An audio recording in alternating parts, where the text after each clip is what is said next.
আলাইকুম দর্শক, এই মুহূর্তে আমরা আছি স্পেনের অন্যতম শহর বার্সেলোনায়। আমার পিছনে যে স্থাপত্যটি দেখছেন, এটি বার্সেলোনা সহ স্পেনের অন্যতম দর্শনীয় স্থান। শুধু বার্সেলোনা নয়, এটি পৃথিবীর অন্যতম নিদর্শন হিসেবে স্বীকৃত রয়েছে।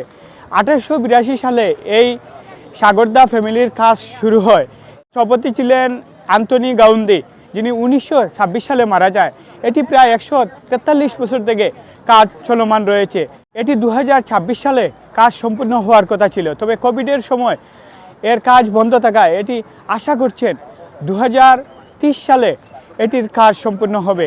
এটি পৃথিবীর অন্যতম বিস্ময়কর স্থাপনার মধ্যে একটি, যেটি প্রায় 143 বছর থেকে যার কাজ চলমান রয়েছে।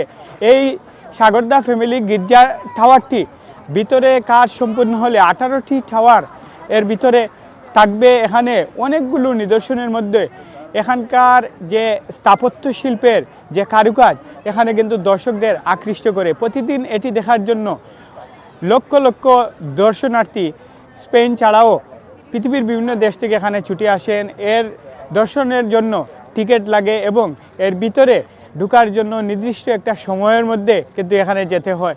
এই দর্শনীয় স্থানটি প্রকৃতি এবং ধর্মের আদলে আন্তনি গাউদি কিন্তু এটি স্থাপনের কাজ স্টার্ট করেছিলেন এবং তিনি মৃত্যুর আগ পর্যন্ত কিন্তু এটি চলমান ছিল।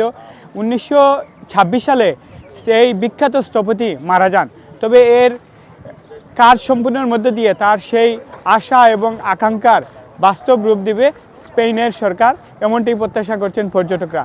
Faisal Mahmud, FM news, Spain, Barcelona.